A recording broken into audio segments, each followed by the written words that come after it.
네, 오늘 다니엘 세일의 새벽 기도회 사흘째인데요.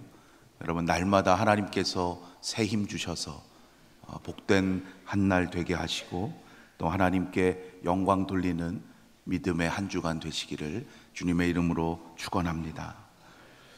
오늘 봉독한 갈라디아서 2장의 전반부에도 바울의 자전적인 이야기가 계속됩니다.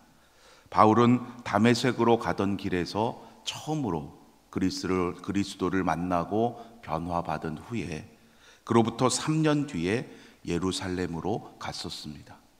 어제 본문 1장 18절에서 이것을 기록하고 있었지요. 그 후 3년 만에 내가 게바를 방문하려고 예루살렘에 올라가서 그와 함께 15일을 머물렀다 말하고 있었습니다. 오늘 본문 1절에 보면 14년 후에 라고 말하고 있는데요, 바울이 사도로 부르심을 받고 나서 그때 처음 예루살렘으로 갔었던 그때로부터 14년 후에 그가 다시 예루살렘으로 가게 된 일을 지금 말하고 있는 겁니다. 이 시기에 바울은 바나바와 함께 안디옥 교회에서 사역을 하고 있었을 때입니다. 이때 바울이 안디옥 교회를 대표해서 회의에 참석하고자 예루살렘에 가게 된 이 사건은 사도행전 11장, 12장에 보시면 보다 자세히 알 수가 있습니다. 바울은 오늘의 본문 첫 번째 구절에서 이때 누구와 함께 갔다 말하고 있습니까? 혼자 가지 않았지요? 내가 바나바와 함께 디도를 데리고 다시 예루살렘에 올라갔나니. 바울은 바나바와 디도와 함께 셋이 갔어요. 혼자가 아니라 셋이 함께 갔습니다. 여러분, 여행을 좋아하시는지요? 여행을 갈 때 어디로 갈 것이냐, 목적지도 물론 중요하지만 더 중요한 것은 누구와 함께 하는 여행이냐 하는 거예요. 동일한 곳에 가더라도, 한번 갔었던 곳에 다시 간다 할지라도 누구와 함께 가느냐가 참 중요합니다. 바울이 바나바와 디도와 함께 이제 복음 전도의 중요한 일을 논의하기 위해서 지금 예루살렘에 다시 올라가게 되었는데, 이렇게 함께 가게 된 이 세 명의 조합, 이 조합을 생각하면 매우 중요한 의미가 그들 가운데 있었음을 발견하게 됩니다. 어떠한 세 명인가? 바울은 디아스포라 유대인이었습니다. 즉 이스라엘 땅에서 태어난 사람이 아니라 교포 2세처럼 이스라엘 땅 밖에서 태어나서 거기에서 자라서 그리스어를 모국어로 사용하게 된 유대인이었습니다. 바나바는 레위인으로서 초기 예루살렘 교회에서 존경받았던 지도자였습니다. 그런데 그가 예루살렘 교회로부터 파송을 받고 안디옥 교회로 가게 되었는데, 바로 그곳에서 바울을 만나서 함께 사역을 하게 된 거죠. 엄밀히 말하면 바나바가 바울의 사역의 길을 열어주었던 거예요. 그래서 바울에게 있어서 특별히 바나바는 은인과도 같은 존재입니다. 바울이 처음 그리스도를 만나서 변화를 받았을 때에 그는 분명히 그리스도의 사도로서 부르심을 받았지만 아무도 그를 신뢰하지 않았습니다.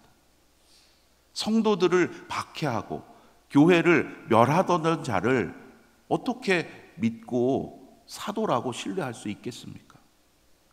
그러한 상황에서 바울을 위로해주고 그를 이해하고 그에게 사역의 길을 열어주었던, 그리고 예루살렘 교회에 이 바울이 정말 이렇게 변화된 새로운 사도가 되었다는 것을 소개해 주었던 사람이 바로 바나바였던 거예요.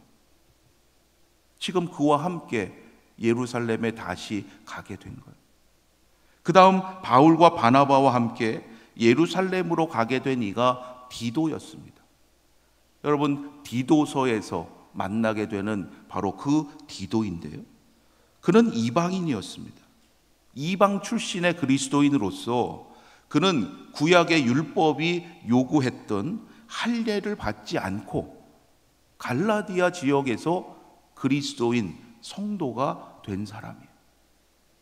여러분, 이 세 명의 조합에서 무엇을 느끼십니까? 이 셋 다 다른, 배경이 다른 사람들이었다는 거예요. 그들이 안디옥 교회에서 바울이 또한 동역자들과 함께 감당했던 복음 전도의 사역을 대표해서 예루살렘 교회로 갔던 거예요. 이것이 우리에게 무엇을 나타낼까요? 예수님이 오시기 전에 구약의 율법이 있었는데 이제는 그 구약의 율법을 지키지 않아도 그리스도의 십자가 새로운 언약 안에서 어떠한 조건에 얽매이지 않아도 모두가 합당한 그리스도인이 될 수 있다는 것을 나타내는 상징적인 의미가 그들 가운데 있었던 거예요. 2절에 보면 바울은 이들과 함께 다시 예루살렘에 가게 된 것이 결코 우연이나 그들의 계획이 아니었음을 밝히고 있습니다. 계시라는 말 다시 나오죠. 우리 앞선 본문에 한번 나왔던 표현이죠. 내가 전한 복음은 오직 예수 그리스도의 계시로 말미암는 것이다. 앞서서 그렇게 이야기했었는데 오늘 본문에서도 다시 예루살렘에 그들과 함께 가게 된 것도 하나님의 계시로 인한 것이라는 거예요. 즉 하나님께서 친히 그들을 예루살렘으로 보내신 것임을 강조하고 있습니다. 그러했기에 디도가 이방 출신의 그리스도인으로서 이제 첫 교회 예루살렘에까지 가게 되면서도 많은 유대인 그리스도인들이 계속해서 요구하고 있었던 할례를 끝까지 받지 않고 그들의 계속되는 압력, 억압을 감당해낼 수 있었던 거예요. 그들의 생각이 아니라 하나님께서 보내신 것이기 때문에. 당시 예루살렘에는 바울이 오늘 본문에 보면 거짓 형제들이라고 부르는 유대인 그리스도인들이 많이 있었습니다. 그들의 주장이 무엇이냐? 유대인이 아니라면 그리스도를 받아들임과 동시에 또한 모든 남자들이 할례도 받아야 된다. 그렇게 주장하던 사람들이었어요. 할례가 바로 그들이 지켜온 율법 조항을 대표하는 것이라고 여겼기 때문이에요. 바울과 바나바와 디도가 이것을 왜 몰랐겠습니까? 그러함에도 그들이 끝까지 그들의 요구에 응하지 않았던 것은 그들의 자존심 때문이 아니었어요. 그들의 판단 때문이 아니었다는 거예요. 그렇게 했던 모든 이유가 어디에 있었겠습니까? 그들이 끝까지 그렇게 할 수 있었던 것은 오직 복음의 진리를 지키기 위해서였다는 거예요. 구약 시대에는 할례가 거룩한 하나님과 맺은 언약을 상징하는 그러한 징표였죠. 그러나 이제는 예수 그리스도의 십자가, 그 은혜의 복음으로 인해서 더 이상 할례가 구원의 징표나 조건이 되지 않기 때문이에요. 그러함에도 그들이 사람들에게 좋게 보이려고 그들의 요구에 응했다면 아마 오늘까지도 할례가 구원의 조건으로 여기게 되었을 거예요. 만일 그랬다면 바울은 하나님께서 그들에게 깨닫게 하신 복음의 진리를 지키지 못했을 것이고 은혜의 복음이 주고자 했던 참된 자유를 잃어버리고 말았을 겁니다. 바울과 바나바와 디도는 끝까지 이 복음의 진리를 지키는 일에 최선을 다했고, 마침내 예루살렘 회의의 그 자리에 가서도 하나님께서 깨닫게 하신, 그들에게 주신 이 자유의 복음을 담대히 전하면서 이것이야말로 진정한 복음이고 여기에 하나도 더할 것이 없다는 것을 모든 이들과 함께 확인할 수 있었던 겁니다. 9절 말씀에서 이러한 결과를 우리에게 보여주고 있습니다. 예루살렘 교회의 새 기둥같이 여기는 야고보와 게바와 요한이 이제 마침내 바울과 바나바에게 친교의 악수를 건넸다. 이 친교의 악수를 했다라는 표현은 이제 그들이 진정으로 서로를 동역자라고 인정했다는 거예요. 그것은 그리스도의 사도로 부르심을 받고 바울이 전하고 있었던 그 복음이 참된 진리임을 모두가 인정했다는 거예요. 만일 그들 사이에 이견이 있었다면 이렇게 서로의 손을 내밀지 않았겠죠. 여기서 한 가지 더 확인할 수 있는 중요한 사실은 이제 베드로와 그 일행은 유대인에게 특별히 보내진 사도들로 인정을 했고, 바울과 그 일행은 이방인에게 보내지는 사도들로 서로가 존중하게 되었다는 거예요. 그로부터 이제 본격적인 복음 전도의 부흥의 역사가 나타나게 되죠. 여러분, 이것이 서로 너희는 거기에서만 그들에게만 전도해, 그들에게만 복음을 전해, 여러분 제약적이거나 조건적인 그러한 사역을 하기로 했다는 뜻이 아닙니다. 서로 전도와 선교의 주된 대상을 인정하면서 모든 사역에 있어서 더욱 긴밀히 협력하기로 했다는 뜻이에요. 이러한 의미는 마지막으로 바울의 일행이 부탁을 받은 내용을 보면 잘 알 수 있습니다. 10절 말씀에 보면 그들이 바울 일행에게 부탁하죠. 가난한 자들을 기억해달라. 왜 이러한 부탁을 했을까요? 이미 예루살렘 교회에서 이 문제로 인한 어려움을 경험한 바가 있었기 때문이에요. 구제와 돌봄이 사역자의 출신에 따라서 영향을 받은 그러한 문제가 있었기 때문이죠. 바울은 그들의 부탁에 대해서 흔쾌히 동의하죠. 이미 우리는 그렇게 힘을 쓰고 있습니다. 그들의 염려를 덜어줍니다.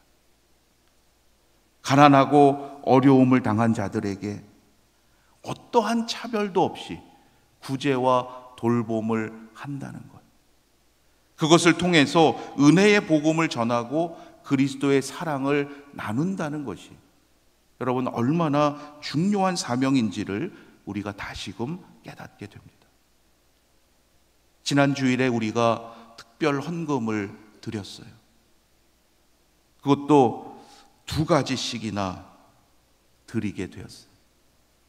아마 큰 절기를 앞두고 이러한 특별 헌금을 하는 교회는 거의 없을 겁니다. 절기 헌금이 중요하니까 그 헌금에 영향을 끼칠까 염려하게 되거든요. 참으로 감사하게도 지난 주일 여러분이 봉헌해 주신 네팔 수해 피해를 복구하기인데 돕고자 하는 그 헌금이 꼭 필요합니다라고 말씀드렸던 그 금액을 초과했습니다. 이번 주 내에 바로 보내드릴 그러한 계획이에요. 또한 올해도 우리 추수 감사절을 맞아서 감사 나눔 상자 운동에 많은 분들이 동참해 주고 계십니다. 300개의 상자를 우리 지역의 어려운 분들과 또 올해는 미자립 비전 교회에도 전달할 계획입니다. 여러분, 이것이 우리의 자랑이 아니라 오직 은혜로 살아가고 있는 우리들임을 고백하면서 그 구제와 감사를 통해서 오직 하나님의 이름이 높임을 받고 우리로 말미암아 오늘 함께 살아가는 모든 이들이 하나님께 영광을 돌리게 하실 줄로 믿습니다. 오늘 하루도 시작하는 이 시간부터 잠자리에 드는 그 시간까지 임마누엘 하나님께서 동행하심을 깨달으면서 복음의 진리를 지키며 담대함으로 살아가시는 믿음의 사람들이 다 되시기를 주님의 이름으로 축원합니다. 오늘 이 시간 주신 말씀을 붙잡고 잠시 함께 기도하도록 하겠습니다. 하나님, 바울과 바나바와 디도가 복음의 진리를 지키고자 끝까지 최선을 다한 것처럼 우리 모두도 오늘 우리에게 다시금 회복해 하시는 이 복음의 진리를 단단히 붙잡게 하시고 어떠한 상황 속에서도 하나님의 놀라운 역사를 증거하는 저희들 되게 하여 주시옵소서. 특별히 우리의 구제와 감사를 통해서 하나님의 이름이 오늘 이 시대에 다시금 높임받게 하시고 모두가 하나님께 영광 돌리는 거룩한 역사가 있게 하여 주시옵소서.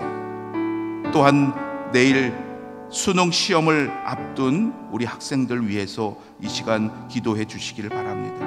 오늘 아마 예비 소집과 마지막 점검이 있을 텐데 하나님의 함께 하심을 믿고 또 평안한 밤 잠 잘 자게 하시고 내일 제일 좋은 컨디션으로 최선을 다할 수 있도록 하나님 함께하여 주시옵소서.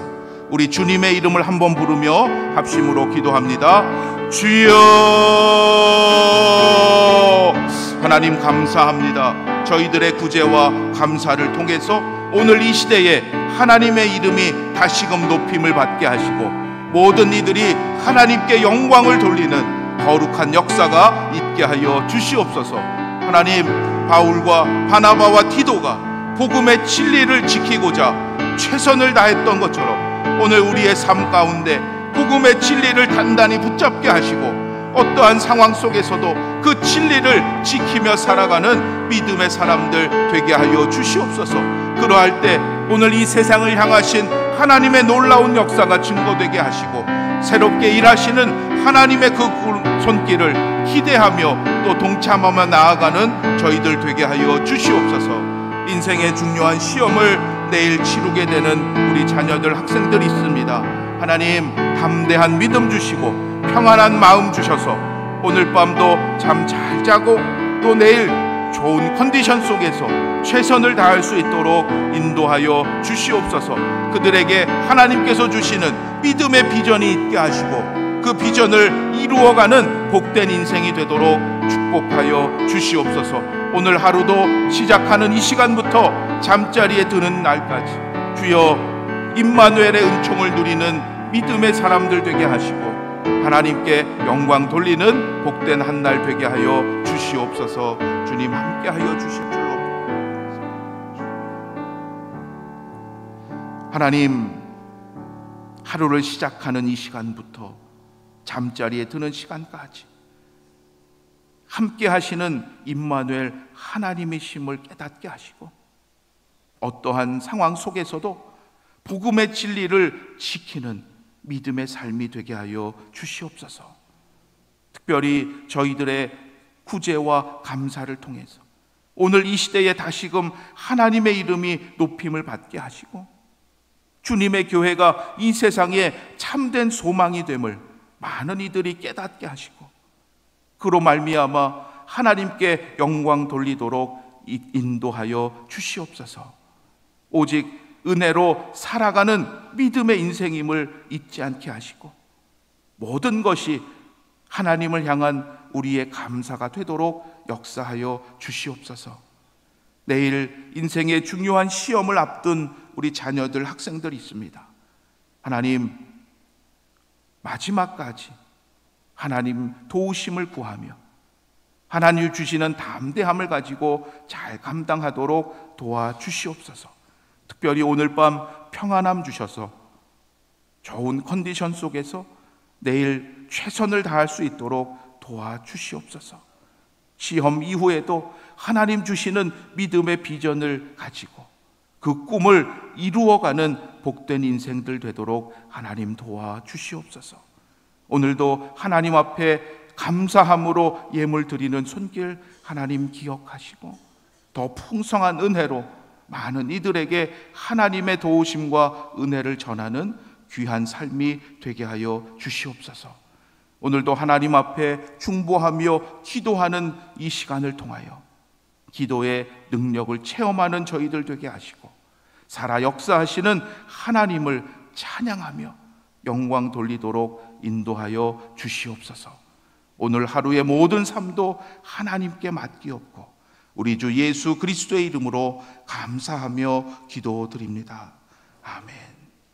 하늘에 계신 우리 아버지여, 이름이 거룩히 여김을 받으시오며 나라가 임하시오며 뜻이 하늘에서 이루어진 것 같이 땅에서도 이루어지이다.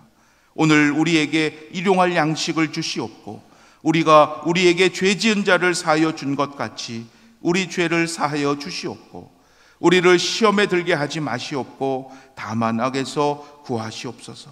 나라와 권세와 영광이 아버지께 영원히 있사옵나이다. 아멘.